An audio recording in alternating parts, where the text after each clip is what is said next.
एक पंक्ति में अगर मैं कहूंगा एक परिक्रमावासी के नाते, तो जल और जीवन के बीच की जो खाई है, जितनी हमने बढ़ाई और जितनी वो बढ़ चुकी है, उसको काबू में करना आसान नहीं है। यदि हम आज भी अपने संकल्पों के प्रति दृढ़ हो जाएं, जितना पानी हम उपयोग करते हैं उतना ही हम बचा लें, तब भी इससे काम नहीं चलेगा। और इसके लिए मैं सबसे अच्छा उदाहरण देता हूं। श्रद्धेय अटल बिहारी वाजपेयी जी ने 1990 में राज्यसभा में कहा था, दुनिया में अगर तीसरा विश्व युद्ध होगा तो वो पीने के पानी के लिए होगा, लेकिन भारत रणभूमि नहीं बनेगा, क्योंकि भारत के पास जमीन के भीतर पीने का दुनिया में सर्वाधिक जल की मात्रा है। ये 1990 की बात थी। जब 2021 की रिपोर्ट आई तो दुनिया ने माना कि भारत दुनिया का वो देश है जिसने सबसे ज्यादा भूजल का दोहन किया है। ये यात्रा लंबी नहीं है, ये 30 साल का फर्क है, 30 से 32 साल का। ये वो देश है जिसे जो नदियों को मां कहता है, जो नदियों को जीवन दायिनी मानता है। दुनिया ने नहीं माना, दुनिया ने हमारा मजाक उड़ाया। हमने कहा पत्तियों में प्राण होते हैं, वृक्षों में प्राण होते हैं, नदियों में प्राण होते हैं, जो गोपाल जी ने जिसका संदर्भ लिया है, मैं उसके विस्तार में नहीं जा रहा। लेकिन ये सच है कि हमने जिनको जीवनदायी नहीं माना, जिनको मां माना, शायद हमसे चूक हुई है। उस चूक पर हम जरूर विचार करें तो ज्यादा बेहतर होगा। मेरा भाषण संवाद को दिशा देने की कोशिश है कि हम किन बिंदुओं पर किस सीमा तक जाएं। और इसलिए मैं ये मानता हूं कि कम से कम यहां पर बैठे हुए लोग जो लगातार अपनी सामर्थ्य के मुताबिक, सामर्थ्य से कुछ ज्यादा इस क्षेत्र में काम करते हैं, उन लोगों को इन चुनौतियों को स्वीकार करना पड़ेगा। लेकिन जब हम कभी आकलन करने के लिए बैठते हैं कि जैसे कहा कि एक व्यक्ति पर 400 से ज्यादा वृक्ष चाहिए, मुझे लगता है हम कहेंगे हमारे पास जमीन नहीं है, हमारे पास में वृक्ष नहीं है, हम इन चीजों को कैसे संबंध में बिठाएंगे। और इसलिए मुझे लगता है कि ये चुनौतियां हैं। लेकिन मैं अपनी बात शुरू करता हूं। एक मनोवैज्ञानिक हुए हैं दुनिया में, सिगमंड फ्राइड। उनने बल्ब का आविष्कार किया था और कहते हैं कि अचेतन मन पर उनने वैज्ञानिक के तौर पर, मैं मनीषियों के तौर पर नहीं कह रहा, वो तो हमारे ग्रंथों में है, वो तो शताब्दियों से चलता रहा है।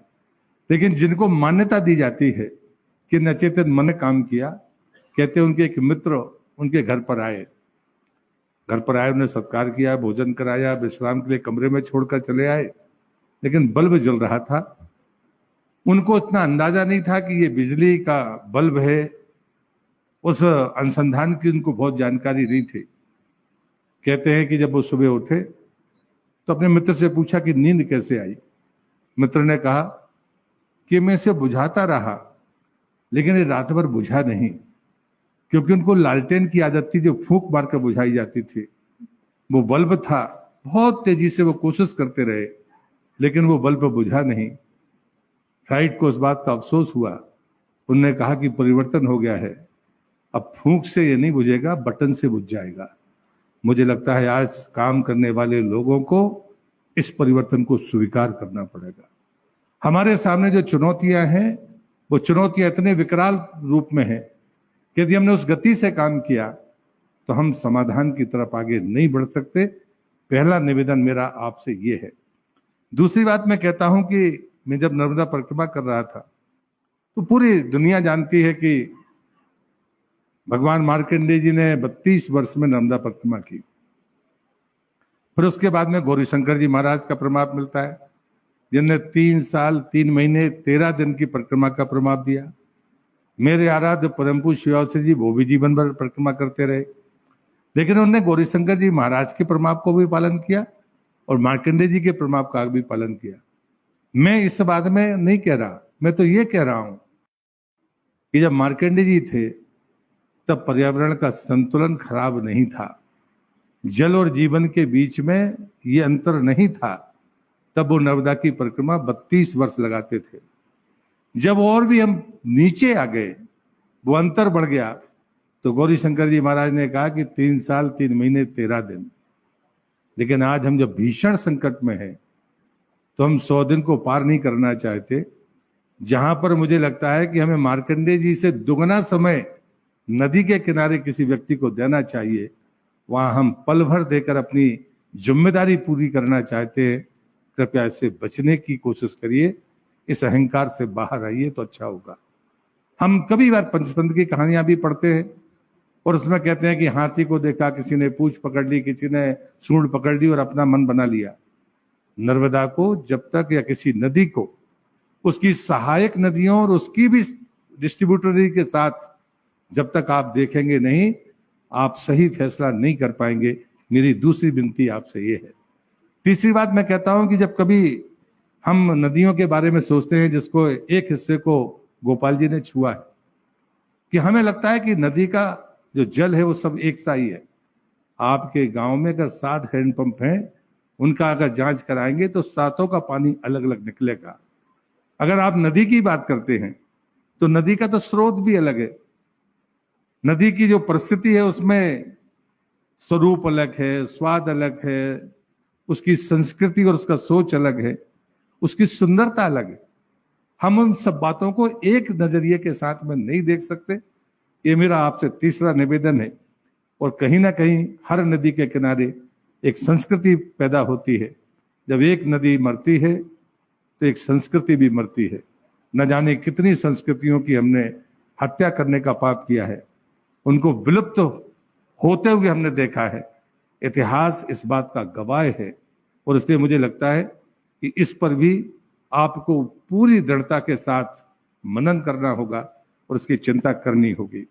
मैं महाभारत की घटना के साथ इस गलती को कैसे सुधारा जाए, इस दृष्टि से मैं ये कहानी यहाँ पर कह रहा हूँ।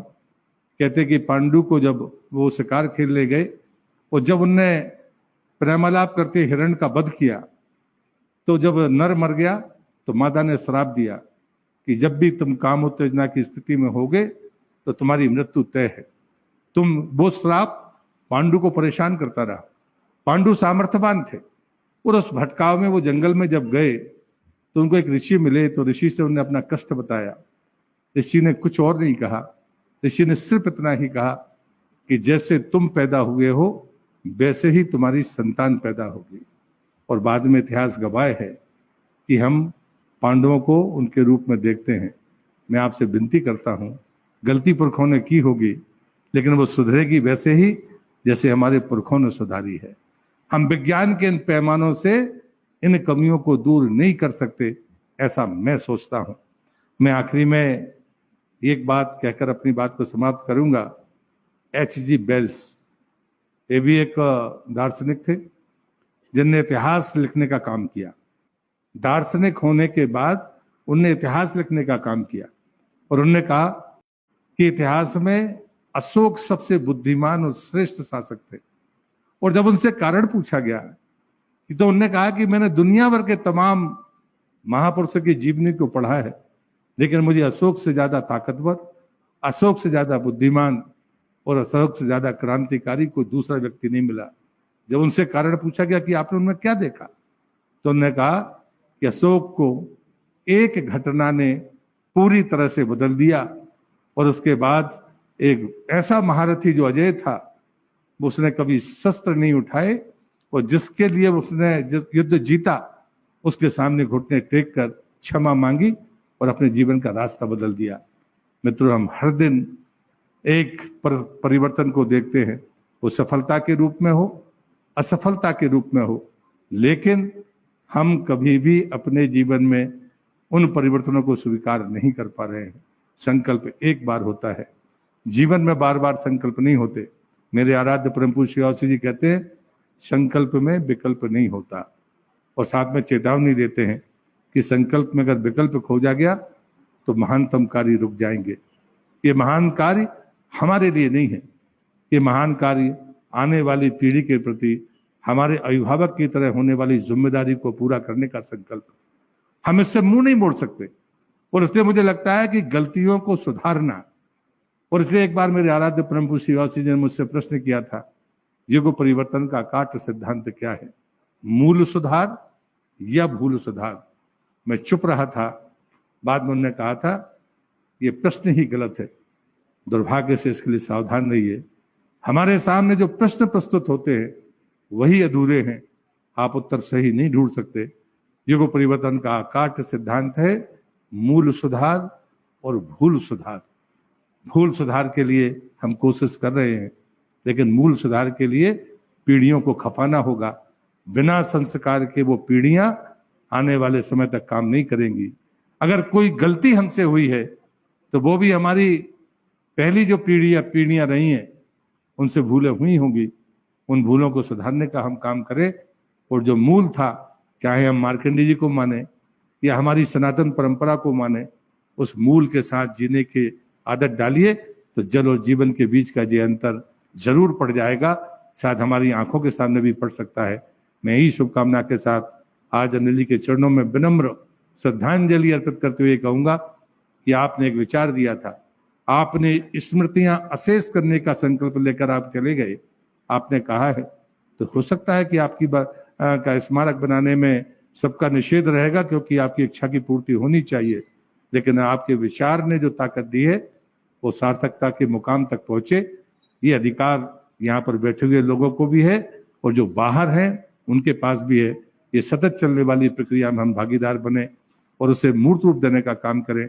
इस निवेदन के साथ मैं अपनी बात को समाप्त करता हूँ। वंदे मातरम, नर्मदे हर।